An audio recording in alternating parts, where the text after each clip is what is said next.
हम चाहते हैं, जो तुम चाहते हो वो हम चाहते हैं। भगवान की बड़ी कृपा हुई। केवट ने भगवान से कहा, प्रभु हमने आपकी रज की महिमा सुनी हुई है।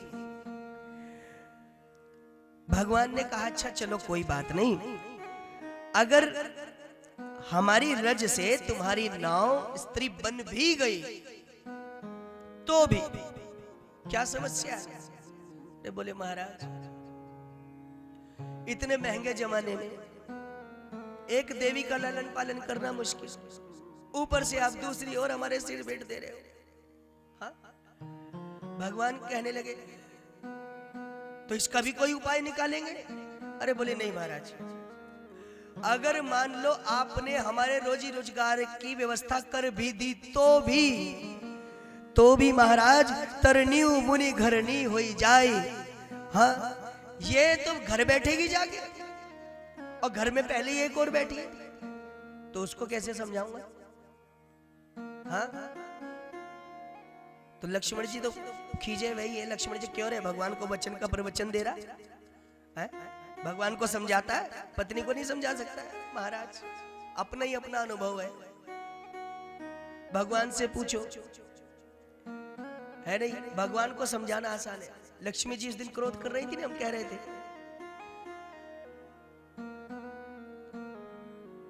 उधर लक्ष्मी भी लगी रोने रोना, जब देखो तब सोना ही सोना।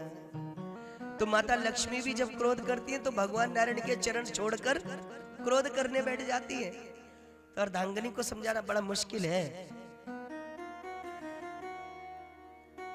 भगवान से हाथ जोड़कर बोला, प्रभु आप तो सब जानते हैं, देखो एक नाव ही हमारा परिवार चलाने का आधार है। अगर हमारी ये नाव किसी भी रूप में बदल गई तो हमारा रोजी रोजगार खत्म हो जाएगा। हाँ? तो हम कहीं के नहीं रहेंगे, खाना बदोश जीवन हो जाएगा। हाँ?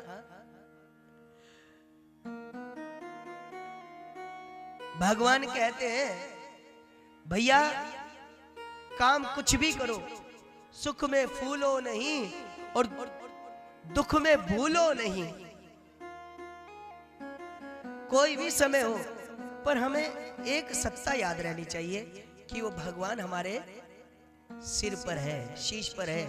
एक संत कह रहे थे कि भगवान हमारे सामने भी प्रकट हो जाए तो भी भगवान को देख पाना मुश्किल है। केवट तो बड़ा सौभाग्यशाली है, भगवान के दर्शन कर रहा। एक संत कह रहे थे,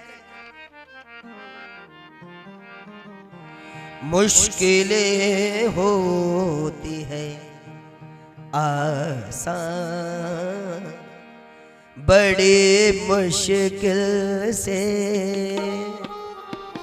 मुश्किलें होती है आसान, बड़ी मुश्किल से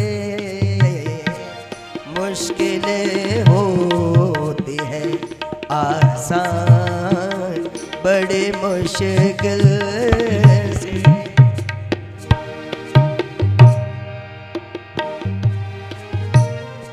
आदमी बनता है इंसान बड़ी मुश्किल से, आदमी बनता है इंसान बड़ी मुश्किल से,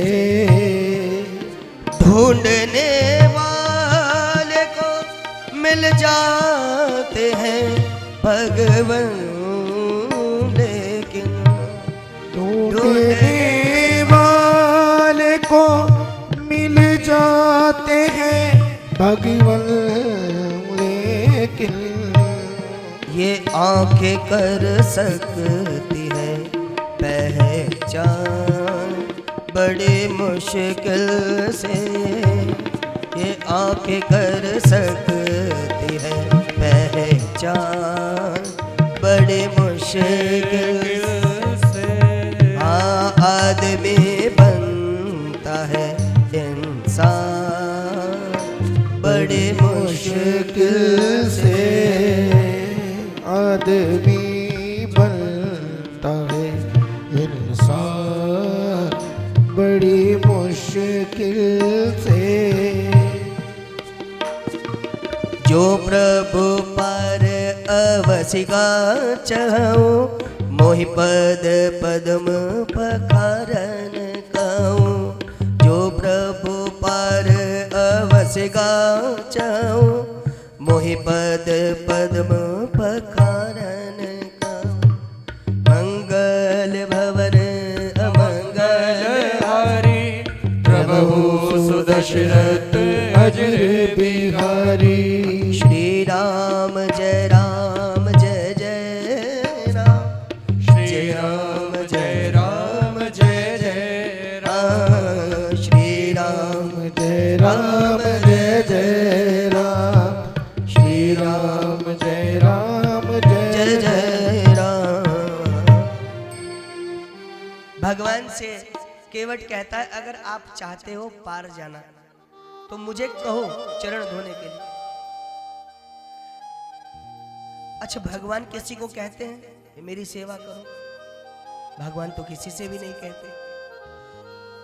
इतनी अवतार कथा हम श्रवण करते हैं, भगवान ने किसी से ये नहीं कही मेरी सेवा करो। हाँ, भगवान ने नखरा दिखाया हो तो भगवान का भक्त भले ही भगवान पे गुस्सा आ गया हो। ठाकुर जी माखन खावे तो मैया यशोदा कान मरोड़ दे, और ना खावे तो मरोड़ दे। हाँ? इसलिए संत कहते हैं वो जिनकी केवल कृपा दृष्टि से सकल जान को पलते देखा, उनको गोकुल के गोरस पर 100 बार मचलते देखा, प्रबल प्रेम के पाले पड़ गए। ये वो भगवान है। एक ये घाट है गंगा जी का। कितनी श्रीमद् भागवत हुई यहाँ पर?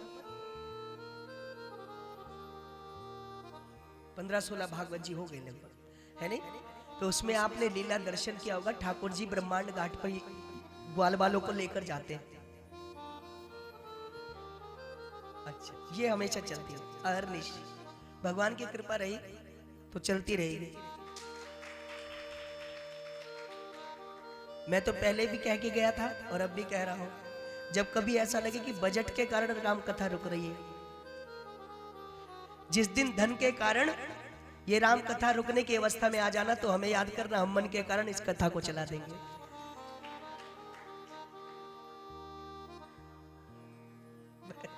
ठीक है? हम तो धन के अभाव में काम करते, हम मन से करते ना। सियावर रामचंद्र भगवान की। तो जिस समय हमारे ठाकुर जी ब्रह्मांड घाट पर ग्वाल बालों के साथ स्नान कर रहे हैं, तो ग्वाल बालों ने कहा कन्हैया हमें पता लगी तू भगवान है। भगवान बोले भैया मैं तो कहूं ना, तुम मानो तो बात अलग है। तो ग्वाल बाल कही भैया हमें पतो है तू भगवान है, तू एक काम कर, हमें ने अपने बैकुंठ के दर्शन कराए दे। ठाकुर जी ने कहा तो ठीक है भैया, जमुना जी में कूद जाओ। जमुना जी में कूद गए।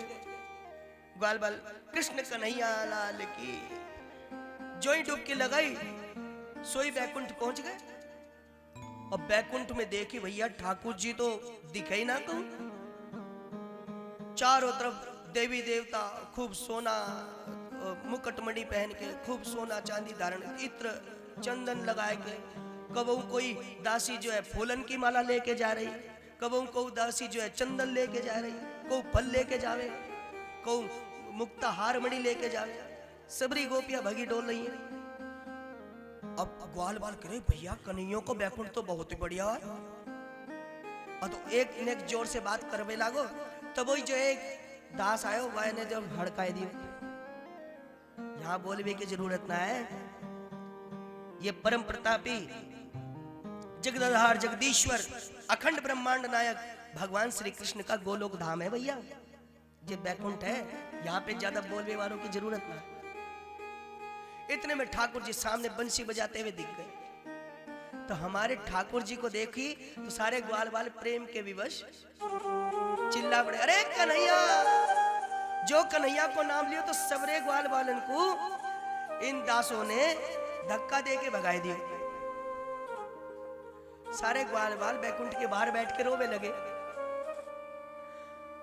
आते तो हमारा वृंदावन अच्छा है, हम अपने कन्हैया के संग बोल तो सके, हम अपने कन्हैया के संग बात तो कर लेवे, खेल तो लेवे। अब रो ही रहे थे, रोते रोते मूर्छित हो गए। जो ही निकले सोई जमुना जी के किनारे। और देखी कन्हैया जी ठाकुर जी बंसी बजाए और सबरे ग्वाल वाले कन्हैया को लिपट गए। कोई कंधे पे चढ़े, कोई हाथ पे चढ़े, कोई कन्हैया को मुख चूमे, कोई कन्हैया को माथो चूमे। तो भगवान ने कही, भैया देख लियो बैकुंठ? हाँ भैया तेरो बैकुंठ देख के आ रहे। अच्छा तो कैसा लगा हमारा बैकुंठ? अरे बोले भाड़ में जाए तेरा बैकुंठ, तेरे बैकुंठ से अच्छा तो हमारा वृंदावन है। हाँ कम से कम अपने वृंदावन में हम ठाकुर जी से बात तो कर लें। तो यही हम आपसे निवेदन कर रहे हैं, प्रबल प्रेम के पाले पढ़कर प्रभु को नियम बदलते देखा। भाड़ में जाए बैकुंठ, भाड़ में जाए साकेत। ऐसे साकेत का हमें करना क्या है जहां पर हमारे भगवान हमसे दो प्रेम के वचन भी ना बोल सके। हम कहते हैं कि अगर भगवान हमसे ये वादा कर ले, अगर तुम आने का वादा करो तो मैं 100 जन्म यूं ही बिताता रहूंगा। एक बार मुझसे कह तो दो कि मैं तुझे दर्शन देने के लिए आऊंगा, मैं तुझसे बात करूंगा।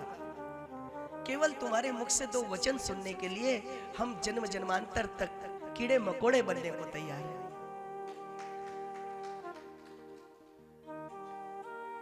न जाने कितने जन्मों का पुण्य रहा होगा। है? संत कहते हैं, न जाने कौन से गुण पर दया निधि रिझ जाते हैं। न जाने कौन से गुण पर दया निधि रिझ जाते हैं। न जाने कौन से गुण